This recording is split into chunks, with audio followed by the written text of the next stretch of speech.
Dalam 10 tahun, dari pertengahan 80-an sampai pertengahan 90-an, industri film Hong Kong memproduksi rata-rata 200 film per tahun, lebih produktif dari Hollywood per kapita.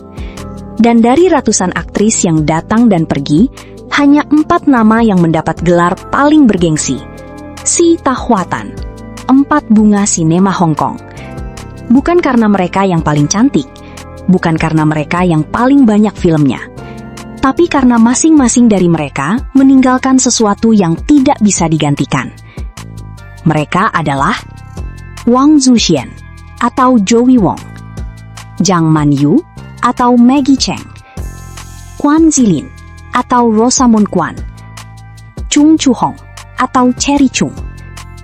4 nama, 4 karakter yang berbeda, 4 jalan karir yang tak ada satupun yang mirip satu sama lain.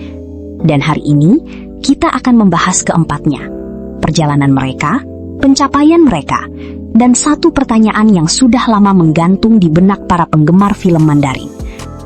Siapa yang terbaik di antara mereka?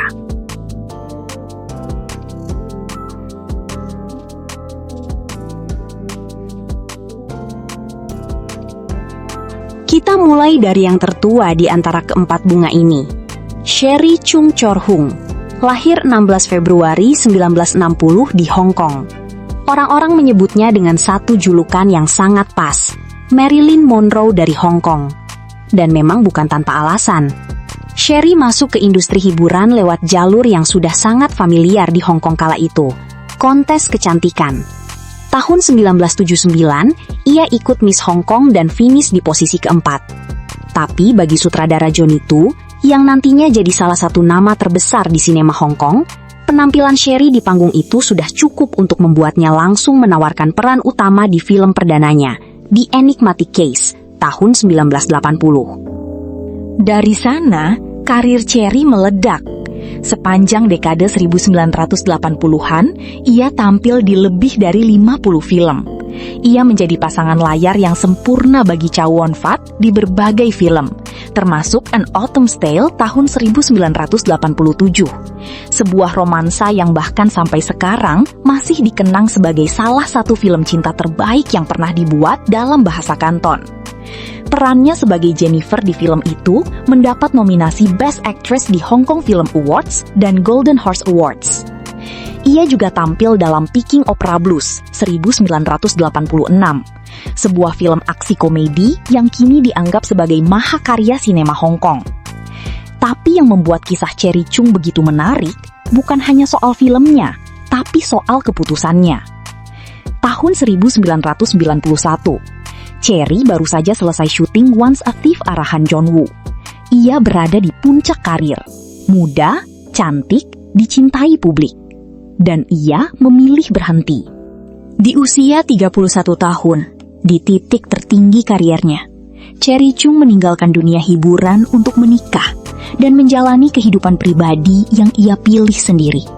Keputusan yang mengejutkan seluruh industri. Sampai hari ini, ia masih disebut sebagai Screen Goddess, Dewi Layar Perak, oleh para penggemarnya yang tak pernah berhenti mencintainya. Bahkan setelah lebih dari 3 dekade ia menghilang dari layar.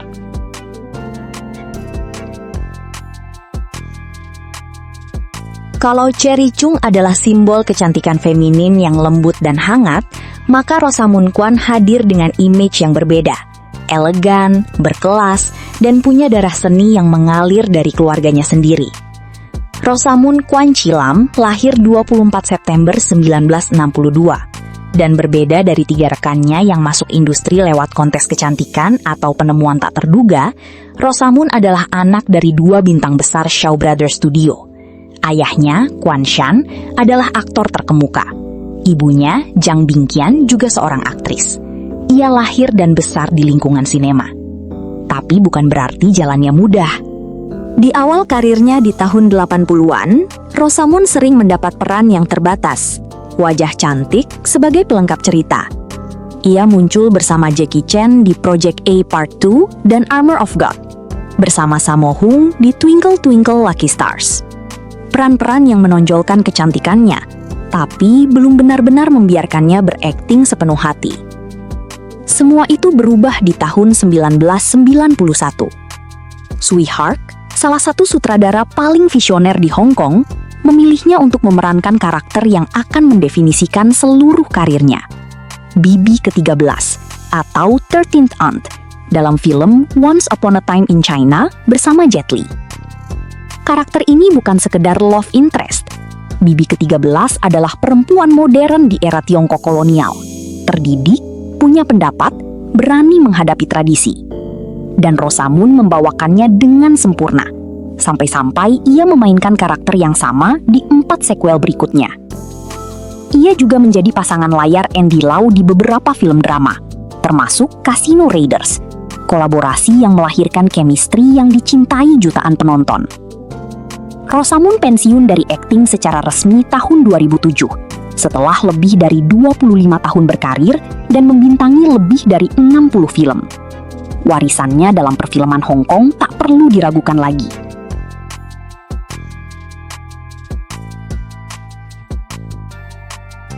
Dan sekarang kita sampai pada nama yang secara penghargaan internasional mungkin paling jauh jangkauannya di antara keempatnya, Maggie Cheung Man Wook. Lahir 20 September 1964 di Hong Kong, tapi besar di Inggris. Latar belakang bicultural ini yang mungkin, tanpa ia sadari, nantinya akan menjadi bahan bakar karirnya yang luar biasa. Maggie kembali ke Hong Kong di usia 18 tahun dan ikut Miss Hong Kong 1983. Ia finish sebagai runner-up pertama. Cukup untuk membuka pintu ke industri hiburan, dan ia segera mendapat kontrak dengan TVB. Di tahun-tahun awal karirnya, ia terjebak dalam peran yang sangat klise. Pacar yang khawatir, wanita yang butuh diselamatkan. Paling terkenal adalah perannya sebagai Mei, pacar Jackie Chan yang selalu dalam masalah, dalam franchise Police Story. Film itu sangat sukses, tapi Maggie merasa terjebak.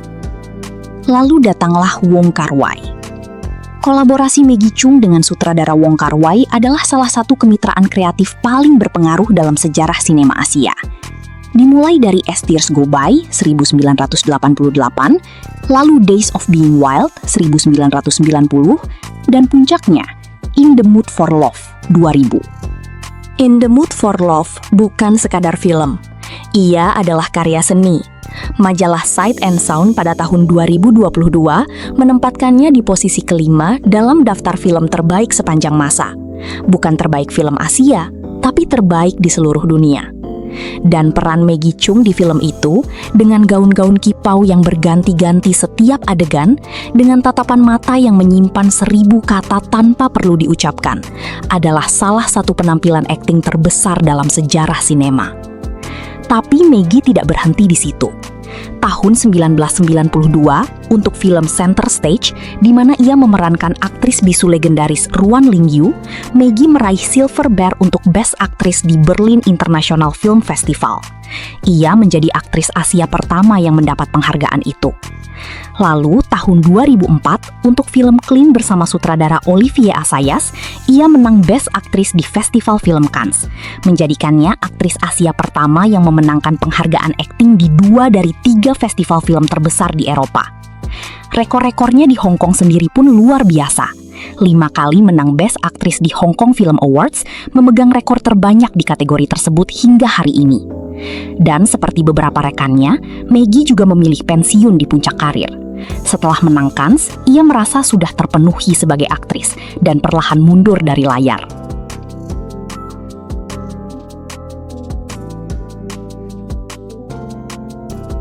Dan kita tiba pada sosok yang khusus untuk penonton Indonesia dan Asia Tenggara mungkin adalah yang paling membekas di hati. Wang Tzuxian, Joey Wong Choi-in. Lahir 31 Januari 1967 di Taipei, Taiwan. Ayahnya adalah seorang pemain basket profesional yang ingin ia mengikuti jejaknya. Tapi, takdir punya rencana lain. Di usia 14 tahun, Joey secara tidak sengaja masuk ke industri hiburan. Ia ikut syuting iklan sepatu olahraga, bukan untuk jadi artis, hanya iseng. Dan ternyata wajahnya begitu memikat hingga menarik perhatian seorang produser film. Ia segera ditawari peran utama. Dari sana, Produsen legendaris Shaw Brothers, Mona Fong, mengundangnya ke Hong Kong. Dan sisanya adalah sejarah. Tahun 1987, film A Chinese Ghost Story dirilis. Perannya sebagai Niao Xiaoqian, seorang hantu muda yang jatuh cinta pada seorang manusia biasa yang diperankan Leslie Cheung, langsung membuat Joey Wong menjadi bintang yang tak terlupakan. Film ini bukan hanya sukses secara komersial. Ia memenangkan 5 Golden Horse Awards, termasuk Best Feature Film, dan mendapat nominasi Best Actress untuk Joey di Hong Kong Film Awards. Yang membuat karakter Niao Xiaoqian begitu kuat, bukan sekedar kecantikan Joey Wong, tapi caranya membawakan kesedihan, kerinduan, dan ketulusan cinta seorang makhluk yang tahu ia seharusnya tidak mencintai. Ada kedalaman emosional yang membuat penonton, bahkan penonton yang tidak mengerti bahasa Kanton sekalipun, ikut merasakan setiap adegannya. A Chinese Ghost Story berlanjut dengan 2 sequel di 1990 dan 1991. Ditambah film-film lain seperti Green Snake 1993 bersama Maggie Cheung, City Hunter 1993 bersama Jackie Chan, God of Gamblers 1989, Butterfly and Sword 1993. Joey Wong adalah salah satu aktris paling produktif dan paling dicari di Hong Kong selama periode itu. Tapi di balik gemerlap itu semua, ada kisah yang tidak banyak orang tahu. Joey sendiri pernah mengaku bahwa ia memasuki industri ini secara pasif, bukan karena ia memimpikannya atau mencintainya. Jadwal yang kacau, tidak bisa tidur dan makan dengan benar, ujarnya dalam sebuah wawancara yang mengejutkan banyak orang. Lalu tahun 1994, sebuah skandal mengguncang hidupnya. Keterlibatannya dalam kehidupan pribadi seorang pengusaha yang saat itu masih menikah membuat namanya terseret ke halaman depan tabloid Hong Kong selama berbulan-bulan. Karir yang sedang di puncak tiba-tiba mulai melambat. Ia sempat kembali di tahun 1997 dan 2001. Tapi kemudian terjadi sesuatu yang lebih menghantam dari skandal apapun. April 2003, Leslie Cheung, sahabatnya, rekan bintangnya di A Chinese Ghost Story, pria yang di layar menjadi cinta pertama Niao Xiaoqian, mengakhiri hidupnya sendiri. Kehilangan itu, menurut berbagai sumber, menjadi salah satu momen yang mendorong Joey untuk benar-benar menutup bab Hong Kong dalam hidupnya. Tahun 2004, setelah film terakhirnya, Shanghai Story, Joey Wong pindah ke Vancouver, Kanada. Ia belajar bahasa Inggris, mendalami ajaran Buddha, menjalani hidup yang sunyi, jauh dari sorotan kamera, jauh dari kemewahan. Selama bertahun-tahun, ia hampir benar-benar menghilang. Hingga awal 2026, tepat di ulang tahunnya yang ke-59, Joey Wong kembali muncul. Ia membuka akun di Xiaohongshu, media sosial populer Tiongkok, dan menulis, "Saya tidak kembali sebagai aktris, tapi sebagai seseorang yang ingin berbagi kehidupan." Postingan itu mendapat ratusan ribu komentar dalam hitungan jam. Dunia ternyata tidak pernah benar-benar melupakannya. Nah, sekarang pertanyaan besarnya. Dari keempat bunga ini, siapa yang paling bersinar? Kalau kita bicara soal penghargaan internasional dan pengakuan dunia, jawabannya hampir tidak bisa diperdebatkan. Maggie Cheung.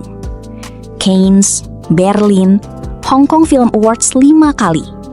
Tidak ada aktris Asia lain di generasinya yang mencapai apa yang ia capai di panggung internasional.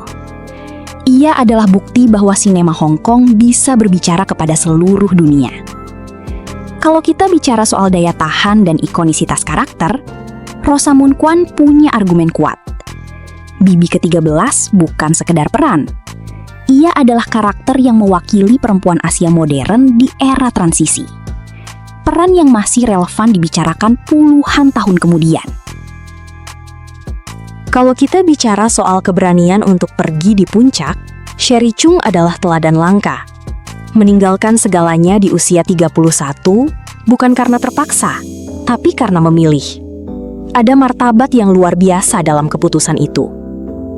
Dan kalau kita bicara soal pengaruh emosional, dampak yang dirasakan langsung oleh jutaan penonton di Asia Tenggara, termasuk Indonesia, maka nama yang paling pertama disebut adalah Joey Wong. Niao Xiaoqian bukan sekedar karakter, ia adalah mimpi. Ia adalah gambaran tentang cinta yang melampaui batas dunia. Dan Joey Wong membawakannya dengan cara yang tidak akan pernah bisa ditiru oleh siapapun. Tapi mungkin inilah yang paling indah dari kisah keempat perempuan ini. Mereka tidak saling bersaing, mereka saling melengkapi. Satu membawa kedalaman artistik, satu membawa elegan dan keteguhan. Satu membawa keberanian dan ketulusan, dan satu membawa mimpi dan kerinduan. Bersama, mereka adalah wajah dari sebuah era keemasan yang tak akan pernah ada duanya.